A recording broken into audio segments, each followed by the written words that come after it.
Hi, what's going on? This is Chuck, and you're listening to the ITXP. Today's episode is going to focus on Microsoft Ignite, the Microsoft Ignite 2025 conference. Maybe I should just call it Microsoft Copilot Agent 2025, because that's everything that they've centered on this go around. And it reminds me back to when I went to Dell Tech World in 23, where they were talking about AI this, AI that. They had different AI platforms and blah, blah, blah, blah, blah. So you fast forward into 2025, November, in San Francisco.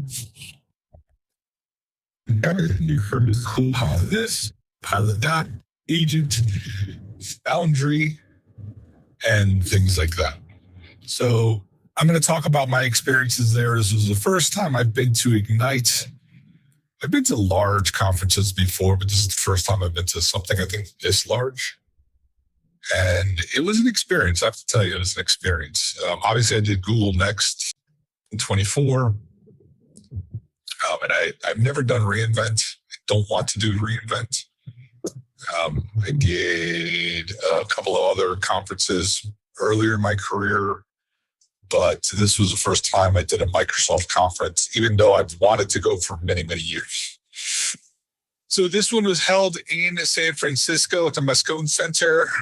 Good security, a little bit of annoyance because obviously, look, Microsoft's a large corporation. San Francisco is a very liberal town, I should say, which is fine. So they had protests and things like that. So you had to actually show your government issued ID in addition to your badge so that the names match. Now, can you imagine?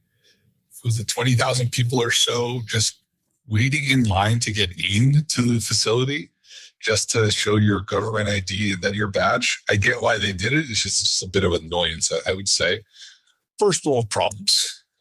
The event venue was huge, as they all are. If you've ever been to the Jacob Javits Center in New York, it's akin to that, but a lot of it is different buildings across the streets from each other. So most of the conference was in Moscone West, where they had the labs, they had certification training, they had a number of talks, and then across the street, Moscone South and North, they had the central hub where all the vendors were. They had another set of different theaters for additional speakers. And then they had the Marriott Marquis, which actually I never found, because there was a talk I wanted to go see and I had no idea where it was. And it was the first day of the conference and nobody was anywhere to be found to ask where the heck to go.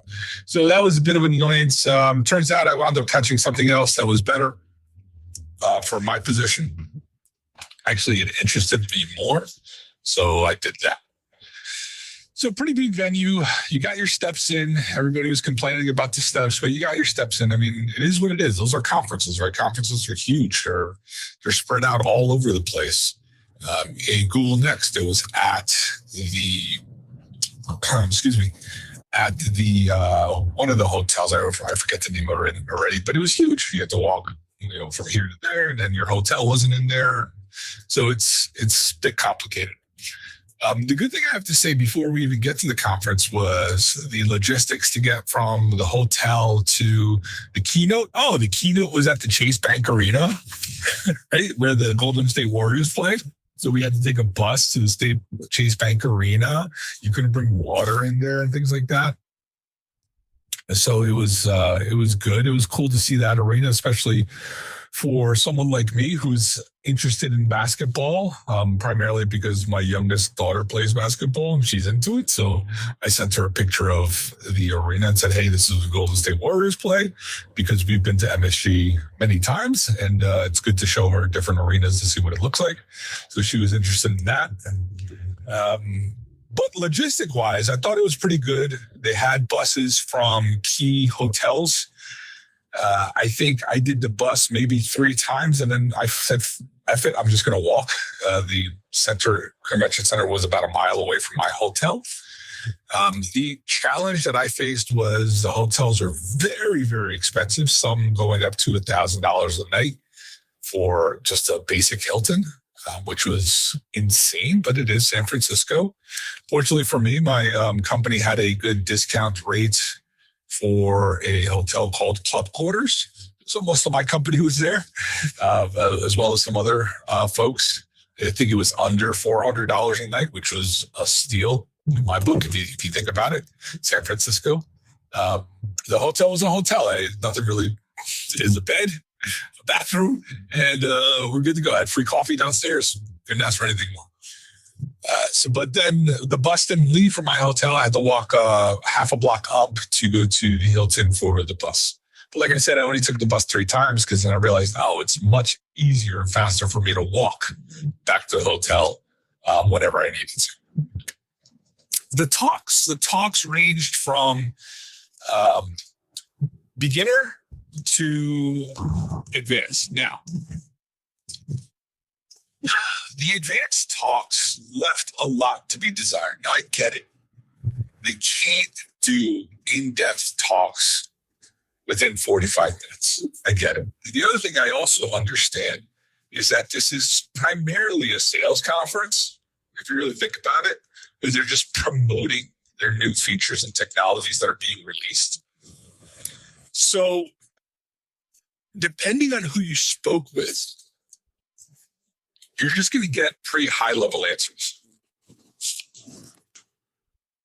Now, I experienced this twice. I was talking to one of the speakers after one of the Azure Foundry talks, and then another one after one of the security ones that I went to. I focused more on Azure Foundry and security, because those are the 2 big interests of mine.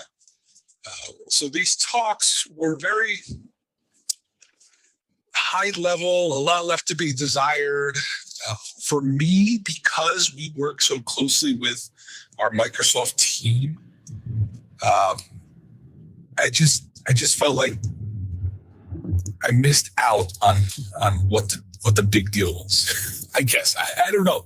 I think if you work for maybe a smaller organization, or you work in an organization where you don't interact with your Microsoft team a lot because you're not on the forefront of technology, especially this AI craze, then I get it. Like it's a good deal. It's interesting. You get to learn a lot. The vendor showcases are good. You get some swag from the vendors. This year is a lot of socks. So I got a few different pairs of socks. I gotta love her because she'll take some of my stuff that I get from different conferences. She stole she didn't steal it, but she took my ISD 2 shirt that she wears now as a nighttime shirt. So it's funny to see her wearing that. This time she took the Cribble security socks because they had goats on them. I think they were her favorite color, so it was pretty interesting to get some of that swag. You could enter prizes to win things and things like that. So the vendor showcase is pretty cool if you're looking for new vendors. I spent a lot of time with a company called Prosper Ops.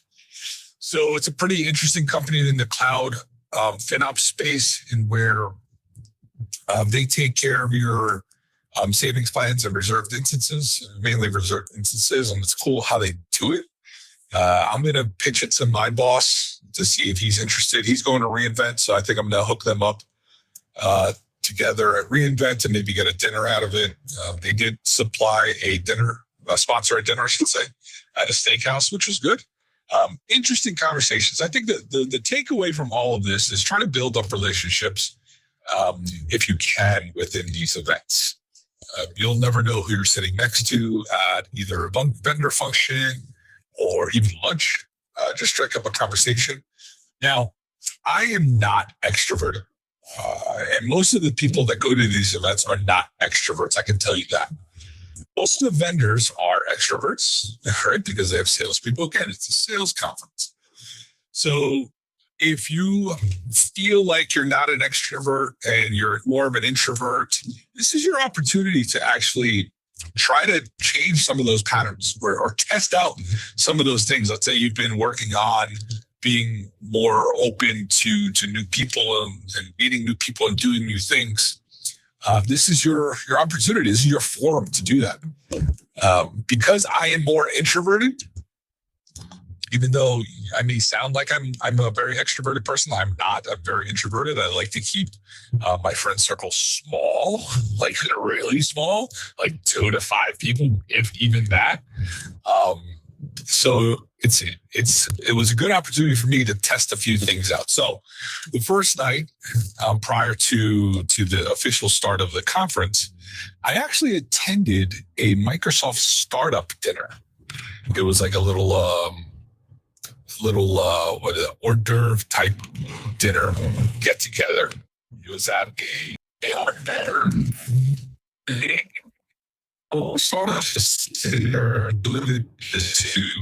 I talked to one person because the other ones really didn't pique my interest, and we had a good conversation. The product that they were selling, they were pitching, was actually pretty interesting. I don't know if I can build a company out of it, and I'll get to that a little later in this discussion. But it was something that I felt like actually parts of my business could potentially leverage some of this stuff, right? And I had started asking some questions and things like that. And what I found very, very quickly is, again, you're only getting surface level information from these folks, right? And I'm a guy that likes to ask questions because it helps me wrap things around in my head to understand how things work. The only way I could understand how the things work is asking questions. And sometimes I felt like he was a bit uncomfortable answering these questions. So I was like, all right, maybe because in the startup culture, it's different because they're trying to protect their intellectual property. They're not trying to divulge a lot of secrets. So I get that, right? I get to see both worlds. I was explaining to someone at dinner that, I was asking these questions and they were kind of standoffish. And this is my first time just ever interacting with someone at a startup because I don't live in that culture, right? I'm a born and bred enterprise guy. So not to say that I couldn't do startup culture. Maybe I can, maybe I can't. I don't know because I haven't tried it yet. So just understanding that mindset and keeping things close to the chest because it's your intellectual property. You don't want somebody to just take your idea and run with it. It's like, okay, I get it, right? I get it. So I kind of meandered about the facility for a little bit and looked at different things. The hors d'oeuvres were okay, right? I'm not a big taco guy, but they had tacos there, okay? Like street tacos. Again, I'm not a big taco guy, so it didn't really pique my interest. I'm a big eater, but I didn't like the food that they had there. So it's just like, all right, I spent an hour there and I left. The biggest highlight of that night, though, and if you follow me on TikTok, you would have seen this by now, was my Waymo driverless car experience. Man, that thing is awesome. That thing is really awesome. I took a little video. I have 3 videos up on TikTok. Check it out. It's a really cool experience from a driverless technology aspect. So think of Uber without the driver. A lot of folks were, not a lot, but some folks are asking me how it worked. And I explained it to them. I showed a video to my kids. They were just like freaked out by it. Even though my oldest doesn't want to drive, I'm like, this is what you need. And she's like, yeah, but I'm still freaked out by it. It's like, all right, that's fair. But for me, the experience was good. I understand the need for Waymo, especially after seeing. What's funny is the algorithm guides you to new videos that you may have never seen before. But once I started doing the Waymo video series, I started getting a lot of TikToks around the women that choose not to take Uber because they get hit on by the Uber driver. I'm like, holy cow, I didn't even think of that. I mean, look, I have 2 daughters, so I should be thinking about these things. But I still understand why some of these guys would hit on women because it would just decrease your rating. I don't get it. But it happens, I guess, right? It makes women uncomfortable. It makes people uncomfortable. So I'm just like, shit. It's like, damn, this Waymo thing is not a bad idea. It's really not a bad idea. So I thought it was a really cool experience. I did take it a few more times because I enjoyed it. The peace and quiet, the ambient music that they played was pretty cool, even though you could change it. I managed everything from my app, but I didn't have to talk to anybody. So it's like an introvert's dream. And now I see why there's a big hullabaloo about it, right? It's just a really cool experience. I don't think it'll ever work in the Northeast, but we'll see. We'll see what happens. Unless they put like New York driver mode on it and have, a couple of New York taxi drivers trained to model to drive in New York. I think that would be an ideal solution. But Waymo was super cool, expensive for what it is. I think it cost me $20 to go a mile. You're like, well, why couldn't you walk the mile? Because it's about the experience, damn it. It's about the experience. It's not about the money. It's about the experience. Something I could tell my grandkids about, that I was in the first Waymo. But that was a really cool experience on Monday night, just going to the Waymo experience. Tuesday was full day conference. Again, a lot of topics around Copilot agent, a lot of topics around Azure Foundry and the differences between the two, because there are differences. And then the big one was, I think it was Tuesday afternoon, I got to see Tony Redmond, or the godfather of Active Directory, talk about the decline of Active Directory.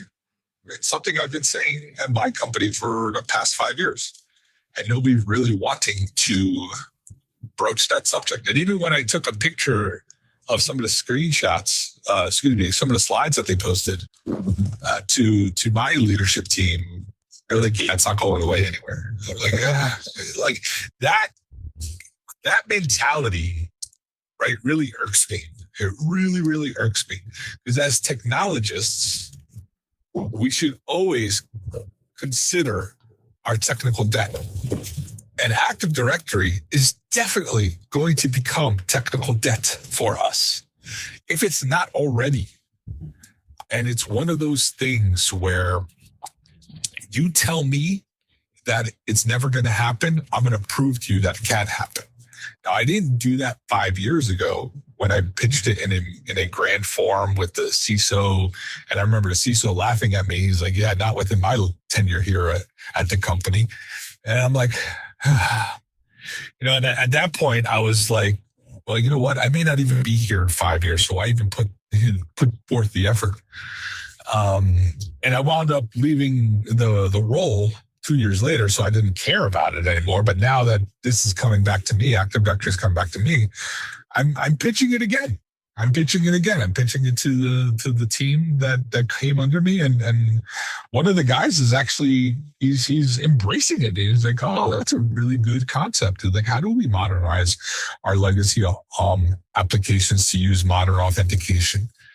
How do we do that? And he's starting to think, and I'm just like, man, let's just set up some meetings. Like, let's set up some workshops. You and me just workshop this out, and we'll come up with a plan, right? Over the next 5 years, we'll put a line in the sand. It's like, hey, by 2030, we're going to get rid of Active Directory. We're going to move you to Entra ID or whatever the identity platform that we decide is going to be.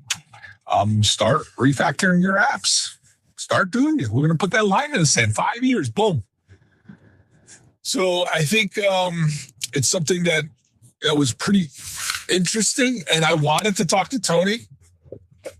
And sure enough, as soon as I got up there, like 10 people deep, just waiting to talk to him, and I wanted to catch another session because it was already late in the afternoon. So that was good. A lot of vendor talk. I did go to the Quest table before his talk. He wasn't there. Again, he's not a sales guy. Talked to some of those Quest folks. I've been a Quest customer, 20 years at this point. That's how long Quest has been around. And what's funny is I've been talking to my leadership team about Quest because they keep asking me, like, why do we continue to spend this money on this tool? It's a lot of money. And why do we keep doing it? And I said, they've been milking us for money for decades, and it's time for us to go away.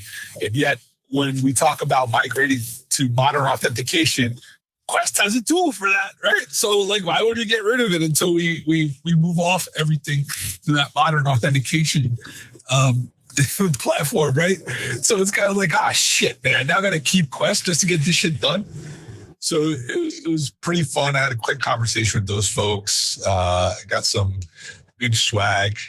Who did I talk to? I talked to Cribble, right? Cribble, talked to them for a little bit, just explaining our journey. Got some socks from them. They also had stickers and a pin and cookies for their current customers, which was funny because she goes, "Oh, are you a customer?" I'm like, "Yeah." She said, "Oh," she's like, "We have something especially for customers." She was super excited. And like I said, they have many customers there. He's super excited. Tag of stickers, a pin, and cookies. She's like, "Here, these are for our customers." I was like, "Oh, okay, cool, thanks." So that was that. And then that night I went to the dinner with Prosper OS and Cloud Zero. They were sponsoring that dinner at the steakhouse, which was pretty good. Really interesting conversations with a gentleman from Texas. I'm not going to name the companies that they work at, but he was a health services related company. And then a gentleman from Switzerland, what I say, maybe Sweden, who worked for a fashion company. Again, I'm not going to name names, and really, really interesting insights into the challenges that they faced, or that they're facing in this modern AI agent era, and even more so from a cloud infrastructure perspective. So it was a good conversation. And what really struck me, what really hit home was everybody's going through the same shit. So if you're sitting there banging your head against the wall with some challenges that you're facing, whether you're a 500 person shop or a 50,000 person shop, we're all dealing with the same shit. That's pretty. So green or others, but it should be true for anything, right? It's just like unless you have a really toxic environment, role, or maybe the company is a little bit better, you got to quickly realize that it's just another shade of brown, another shade of shit, another pile of shit that you're dealing with. And some of you may like that, right? Because you just feel yourself that you're continuously fighting, right? Surviving. It may be a coping mechanism because that's the way you live your life. And you may tell that I'm talking about your personal experiences, because I think a lot of us bring our personal experiences into the workforce, because that's what we align with. So if you take a step back from the way you work and the people that you keep company with, and you're like, why do I keep doing this? Why am I miserable? And you look around, it's because you can attract those people to you. So if you change your mindset, right, and just like not be so negative and things like that, you'll find that you'll attract people that have a similar mindset to you. So a little words of wisdom from your boy Chuck at the ITXP. So having that conversation was good with those folks. Got to talk to one of the co-founders of Prosper Ops,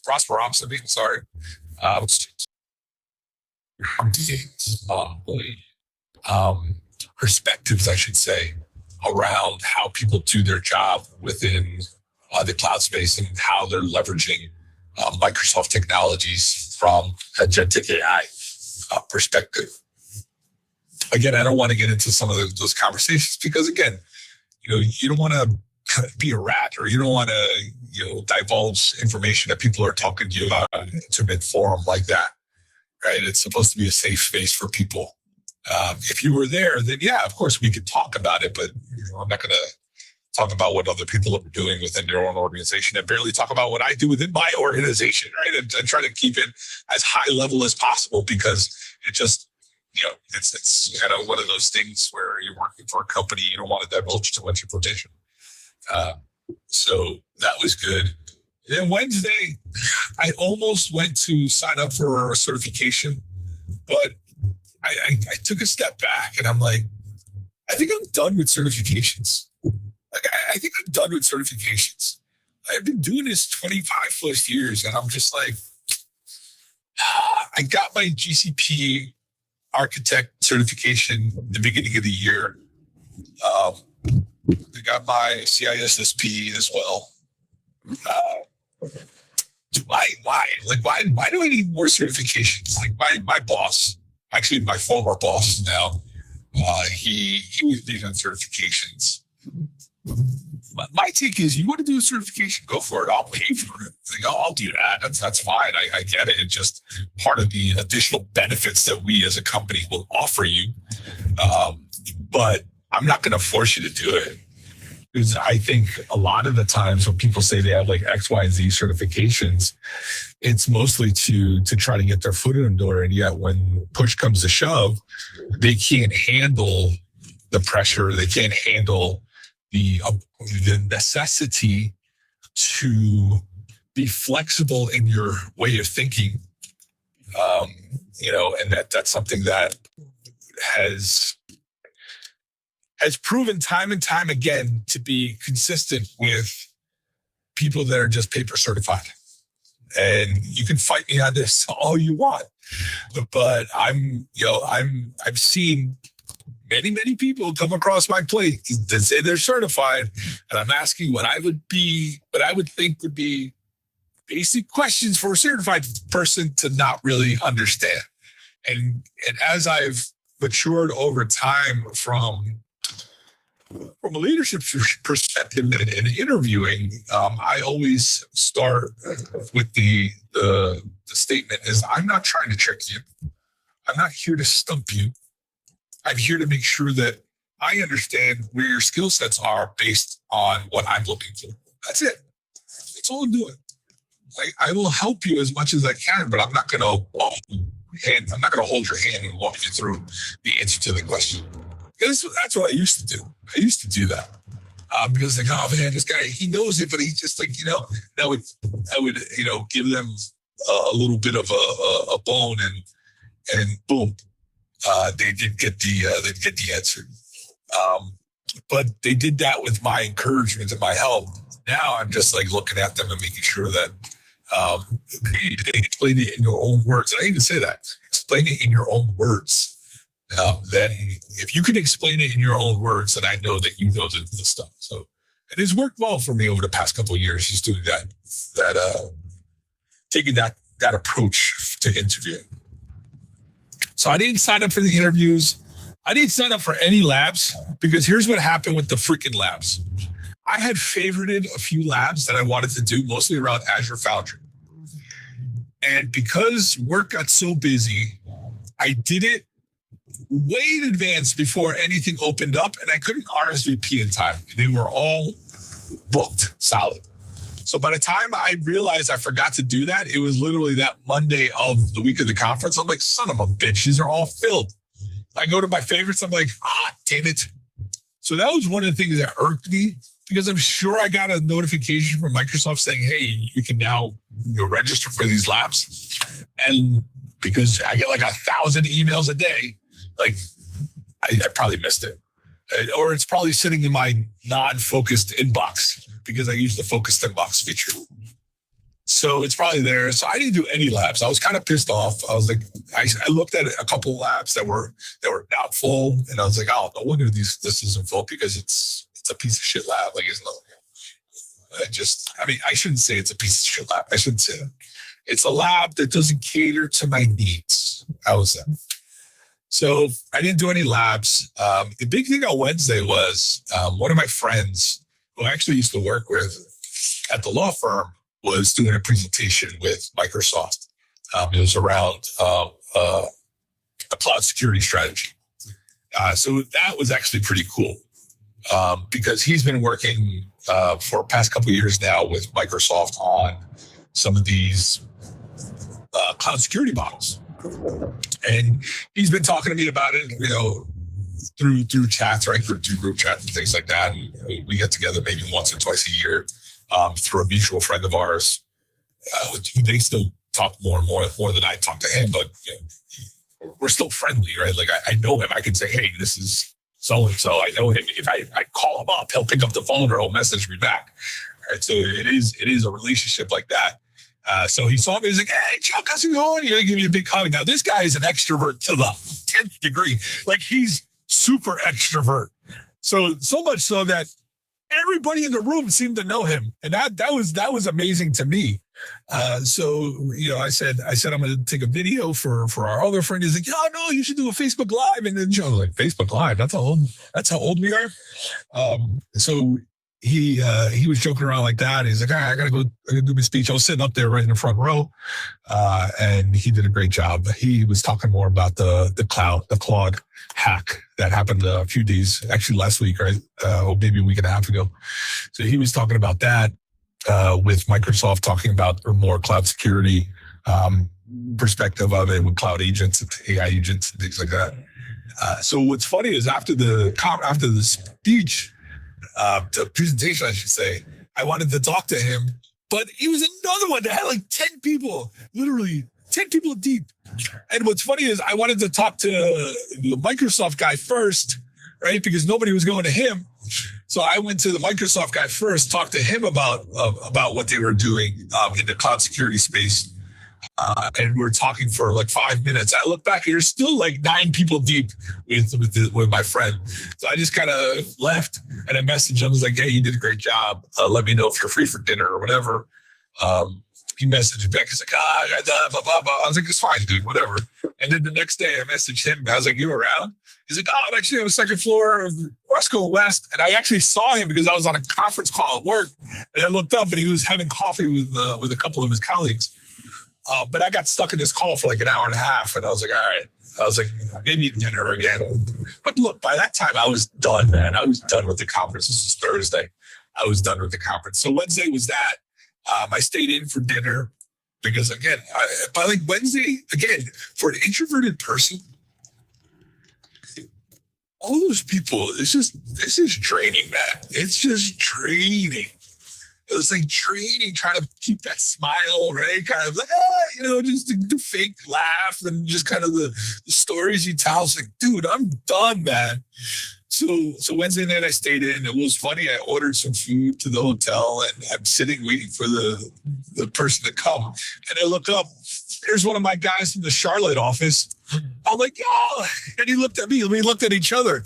He's like, Chuck? I'm like, hey, what's going on? And then I look next to him, it's his teammate. And she's like, oh my God, it's the first time I've ever met you in person. She's like, I don't know if that was you because you were not where you were. And he was kind of leisurely closed. He's like, yeah, I'm waiting for my dinner. She's like, oh, did you want to go to dinner with us? I was like, no. I was like, I'm good, man. I'm going to grab my Chinese food. And I'm going to eat it in my room and just veg. She started laughing. So she's like, all right. She's like, you're more than welcome to come. I was like, no, I'm going to maybe tomorrow. And the guy was like, yeah, no, I'll message you tomorrow on Teams. Yeah, just hit me up on Teams. He never hit me up. So thank goodness he never hit me up. So that was Wednesday night. I didn't do anything. Thursday, went back to the conference. Did a couple of additional Foundry presentations. Again, I'm going to have to do a presentation for work around Foundry. So I have to put that together this week for sometime in December. And then I got stuck on a call for work. And then by like 3:00, I was done. Literally, I was done. I was like, my brain hurt. So I went to go watch Tron Ares because there's an AMC theater right next to the venue. So I'm like, oh shit, I'm just going to go here and go to some Tron. I love me some Tron. So I'm gonna briefly talk about Tron Ares. Where do I begin? So everybody hated Jared Leto, whatever this dude's name is. I can care less. I don't have an opinion on him, good or bad.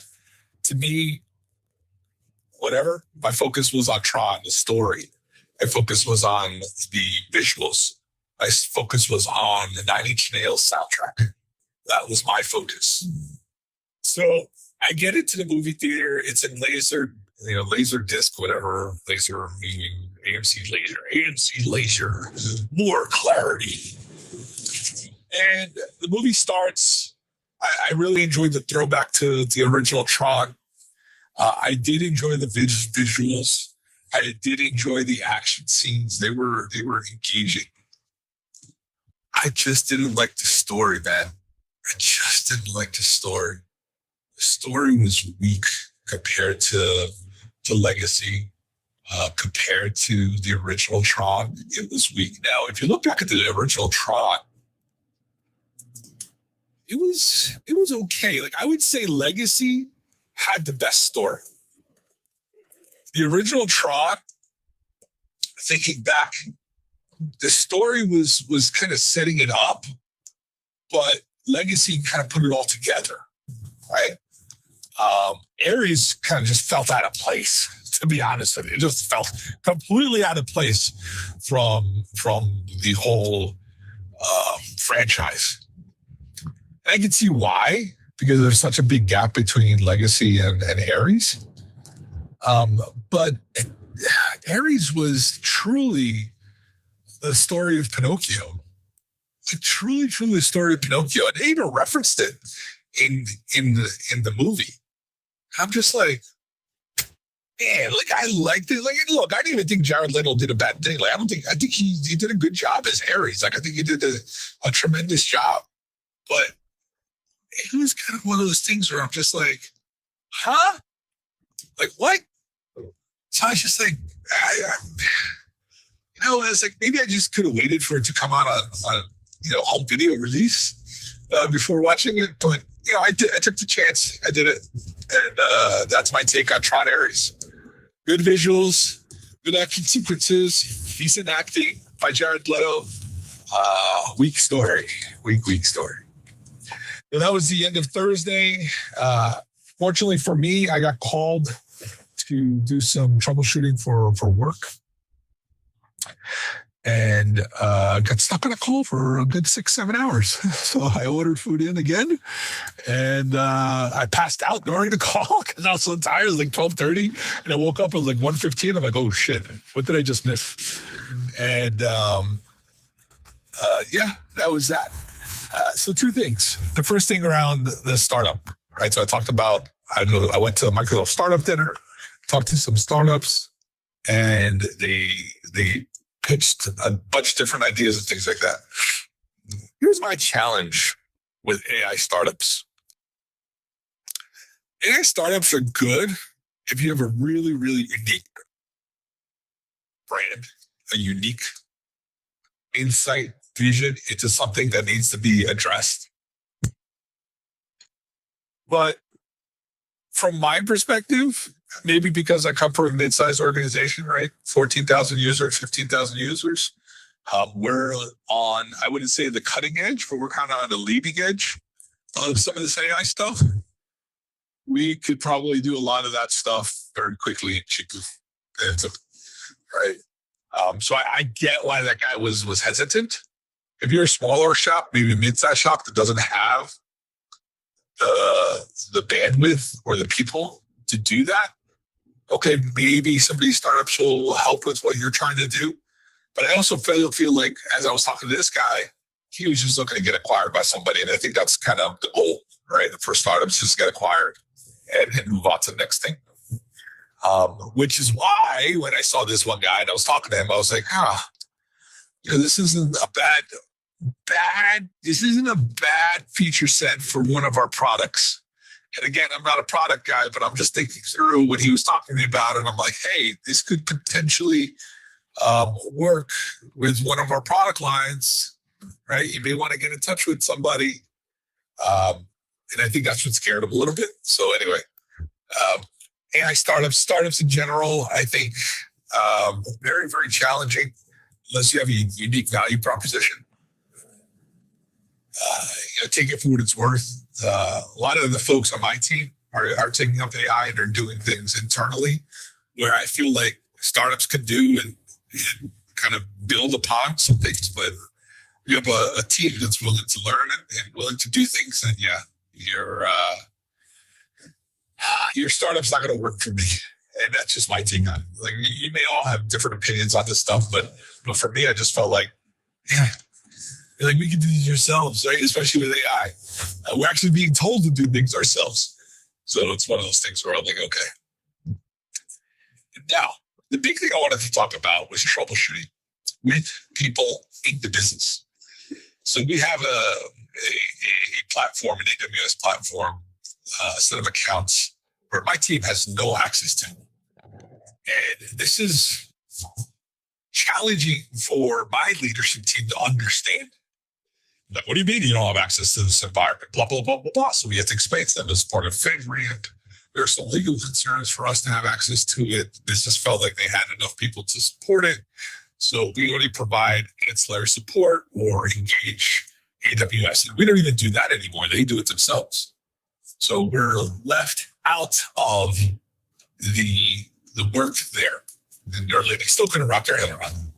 So they're like, well, we need somebody on your team. I'm like, okay, yeah, that's all. I called my ops guys, like, hey, can you jump on this call? Just kind of guide them through things that they get stuck in it. They're like, yeah. So this was on Monday.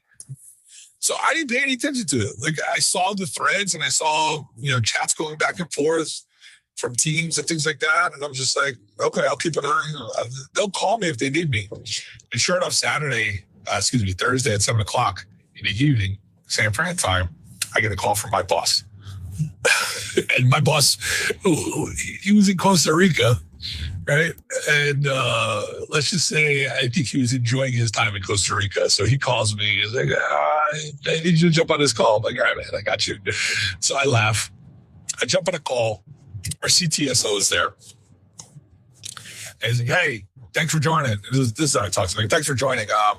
I just kind of need some insight into some of these errors that we're getting. Now, mind you, I'm an AD DNS, right, cloud guy.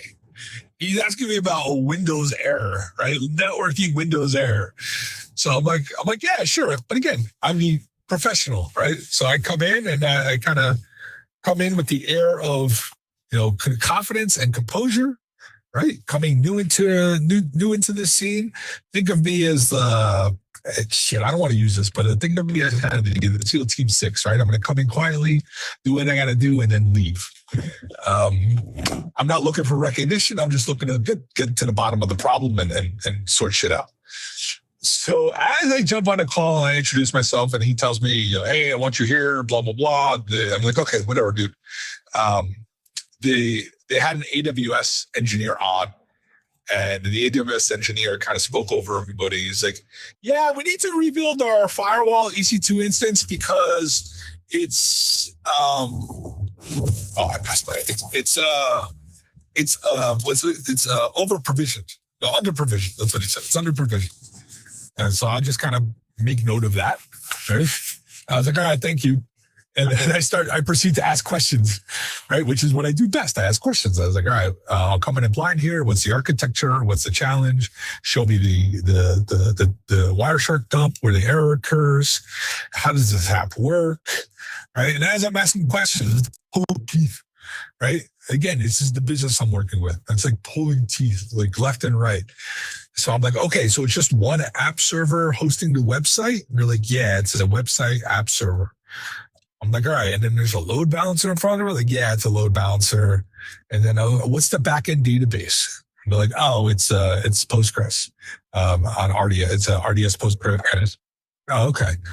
I was like, all right, explain to me how this app works again. And they're showing me. I was like, okay, wait. So when they click on that button and it pulls that PDF, where's that coming from? That's coming from the database? Like, no. It's coming from a S3. I was like, oh, so S3 is involved. So I'm going I'm asking these questions. And every time I said it, it's like, remember, I'm coming in blind here. And like, I'm trying to, and mind you, they've been working on this for 3 days. So I'm the fresh pair of eyes. So I have to ask these questions. I know, believe me, I'm also annoying. But I had to be the consummate professional.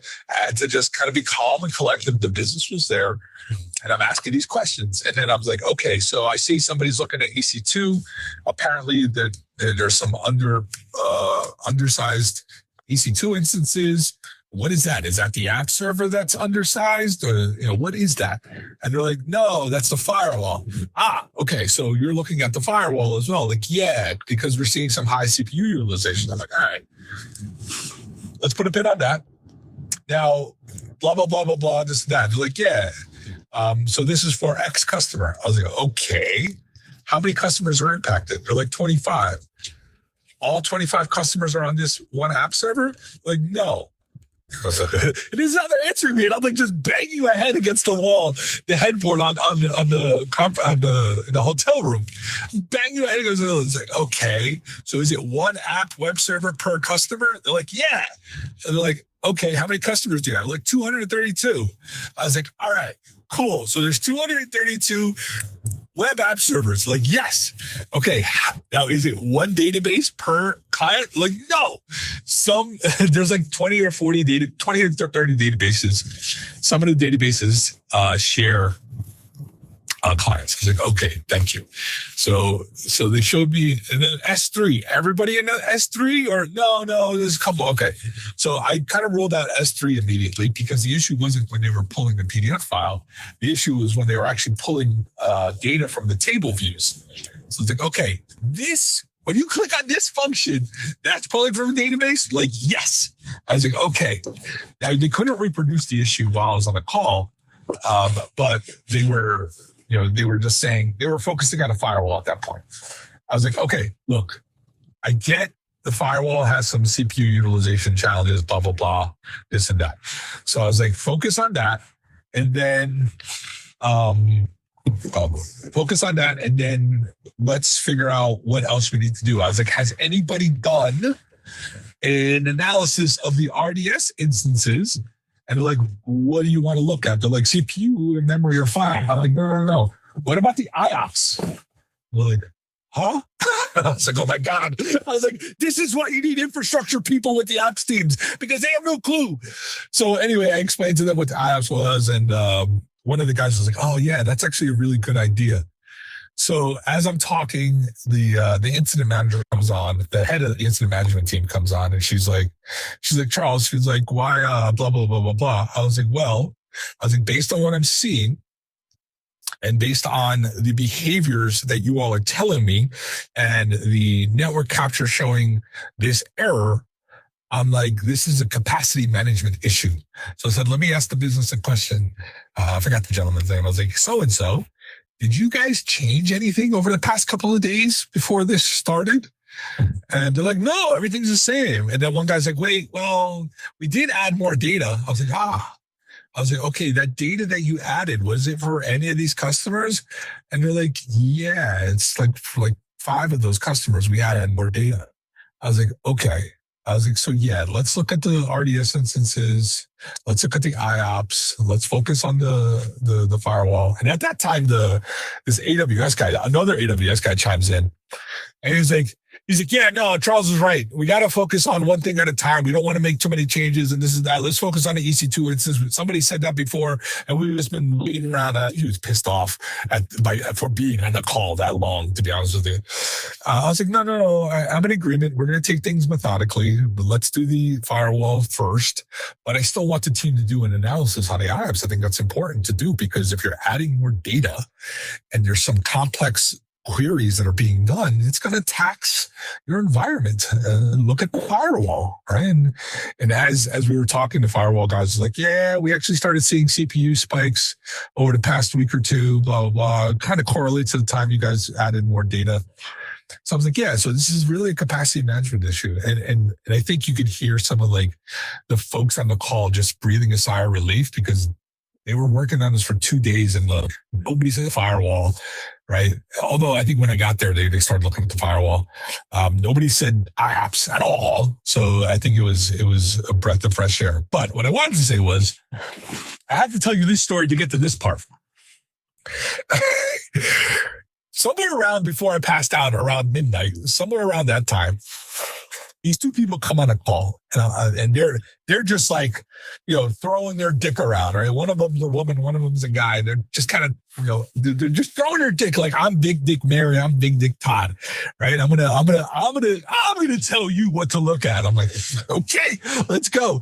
And the woman goes, hey, can't this be a Cloudflare issue? I need to understand how AWS uses Cloudflare in this scenario. And I tried to explain to her. I was like, excuse me, just not clear as to how Cloudflare will play a role in this, since none of the information is actually coming through Cloudflare. But no, I'm just looking to see how Cloudflare, as part of their services, how AWS as part of their services uses Cloudflare in this manner. I was like, okay. Because, and here's why. Here's why I do that. Obviously, she had an agenda. Obviously, right? They've been working on this for 2 days. She's getting yelled at by the customer. And then I looked at her title. She was managing director of customer success. So I get it, right? And the other guy was a managing director of sales, right? Both the MDs on this call. So I get it. She's just looking for an answer, right? So I was like, okay. Right. And then somebody else tried to chime in, somebody on her team. And she was like, no, we still need, I would like to make sure that it's nothing simple like that. I was like, they were like, okay. Right. So sometimes when you're working with the business and you're working with somebody that is a pretty aggressive personality, let's say, you want to make sure you don't feed into that aggression. Right? You want to make sure that you appease them. And this is going to be another life lesson for you all that are listening to this, if you made it this far. You're going to have people on calls like that, where, you may have been on there for 4 days straight, whatever. You may not have any relief, or your new set of eyes, things like that. When the business comes to you and you're like irate and aggressive like that, just go, yeah, no, we'll take that into consideration. Let's, so-and-so, go reach out to AWS and just let them do that, right? Because it's gonna make them feel like they've been heard, right? Even though in your head you're like, you're the fucking most stupidest person in the world, but it makes them feel heard, and you acknowledge that, yes, this may be something to consider. So I just find it funny that in this age of AI, in this age of information at your fingertips, you're going to have more and more people be like this to help troubleshoot things, because especially when you're losing money, that's going to be the biggest driver for this.